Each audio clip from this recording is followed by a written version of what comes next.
کس بات کا ہے خدا.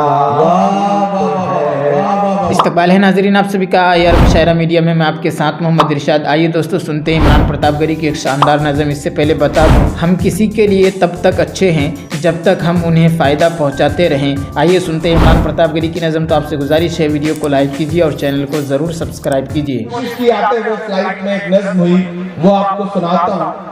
آج کا جو وقت ہے، آج جو ہم سن رہے ہیں، جو دیکھ رہے ہیں، ہماری آنکھیں جو منظر دیکھ رہی ہیں، اس سب کے بیچ میں جو ہماری نئی نسلیں یہاں بیٹھی ہیں ان کے نام میں ایک نظم کرتا ہوں اور آپ سے دعا مانگتا ہوں.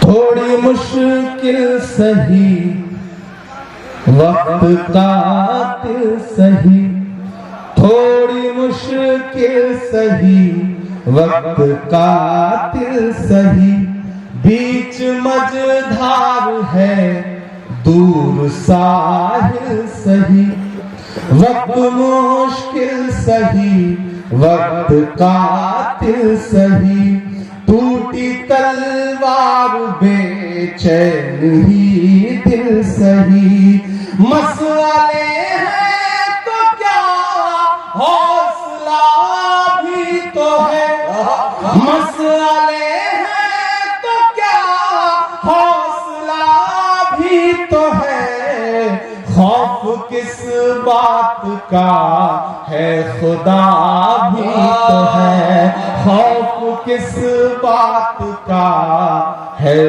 خدا بھی تو ہے، مسئلے ہیں تو کیا حوصلہ بھی تو ہے، خوف کس بات کا ہے خدا بھی تو ہے، کہ ظلم کا دور دیکھیں گے ٹلتے ہوئے، ظلم کا دور دیکھیں گے ٹلتے ہوئے، دیکھنا سارے منظر بدلتے ہوئے، دیکھنا سارے منظر بدلتے ہوئے، تم ہو مایوس کیوں ہم نے فرعون کے، تم ہو مایوس کیوں ہم نے فرعون کے، گھر میں دیکھا ہے موسیٰ کو پلتے ہوئے، گھر میں دیکھا ہے موسیٰ کو پلتے ہوئے. ادھر جو بائیں طرف ساتھی ہیں مجھے ان کی بھی دعائیں ملے، پیچھے جو لوگ کھڑے ہیں مجھے ان کی بھی دعائیں ملے. میں پہلی بار اس نظم کو پڑھ رہا ہوں، آپ حوصلہ دیں گے تو میں کوشش کروں گا کہ پورے ہندوستان میں پوری دنیا میں پڑھ سکوں.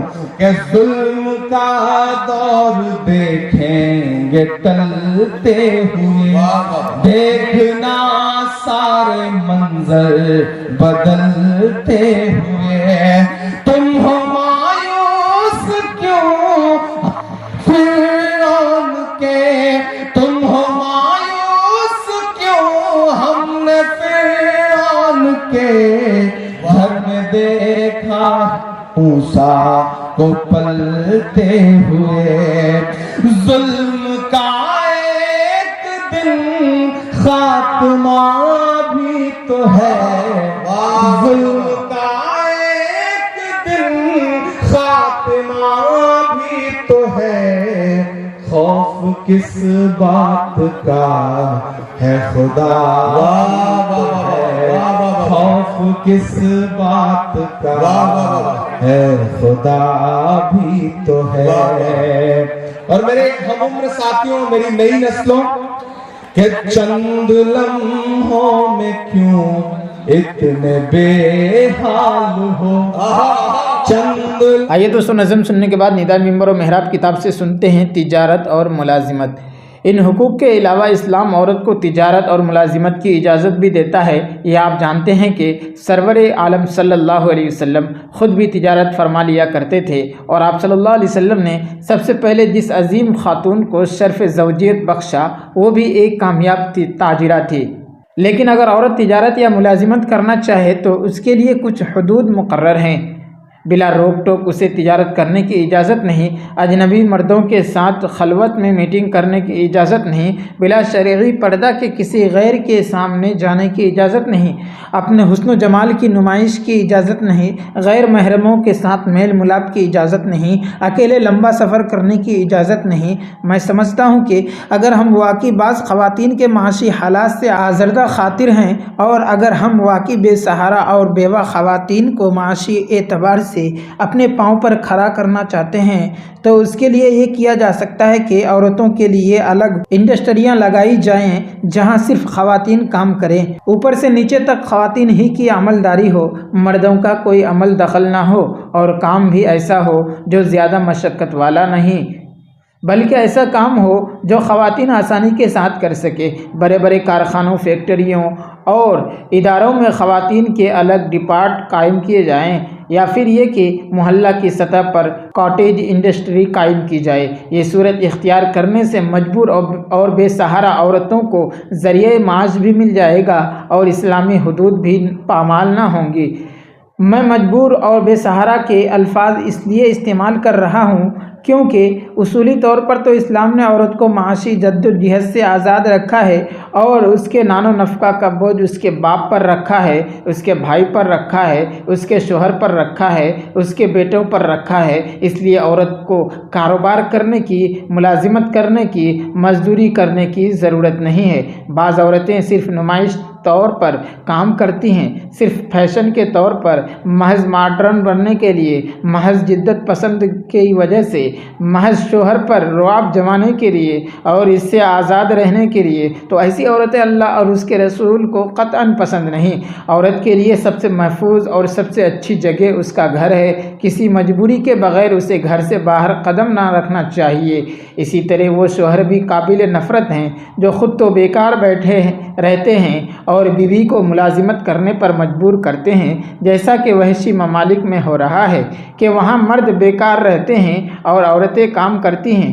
میں اس موقع پر یہ کہے بغیر نہیں رہ سکتا کہ اگر عورت کی آزادی کا مطلب یہ ہے کہ اس سے کام کاج کروایا جائے، اس سے ملازمت کروائی جائے، پھر تو یہ وحشی ممالک ہم سے زیادہ متمدن ہیں اور ہم سے زیادہ ترقی یافتہ ہیں۔ ہمدردی یا مکاری۔ بعض مکار لوگ کسی ایک بے سہارا خاتون کا واقعہ لے لیتے ہیں اور پھر بڑی ہوشیاری اور ملمہ سازی سے اسے اچھالتے ہیں کہ دیکھیے جناب، اگر عورت کو ملازمت کرنے کی اجازت نہیں دی جائے گی تو بیچاری بے سہارا اور بیوہ خواتین اپنا اور اپنے بچوں کا پیٹ کہاں سے پالیں گی؟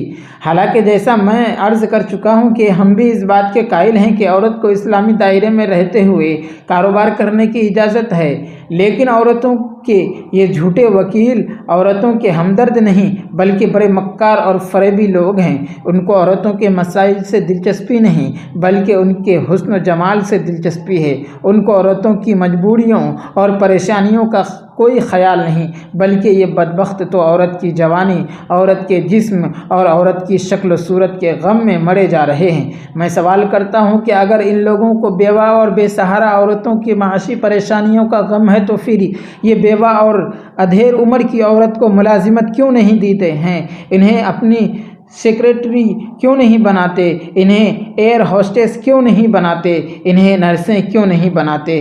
کیا مجبور صرف جوان لڑکیاں ہوتی ہیں؟ کیا مجبور صرف حسن و جمال والی ہوتی ہیں؟ کیا مجبور صرف پرکشش ہوتی ہیں؟ دوستو جواب دیجیے گا۔ ویڈیو کے آخر میں آپ سے گزارش ہے، اگر ویڈیو پسند آئی ہو تو ویڈیو کو لائک کیجیے اور چینل کو ضرور سبسکرائب کیجیے۔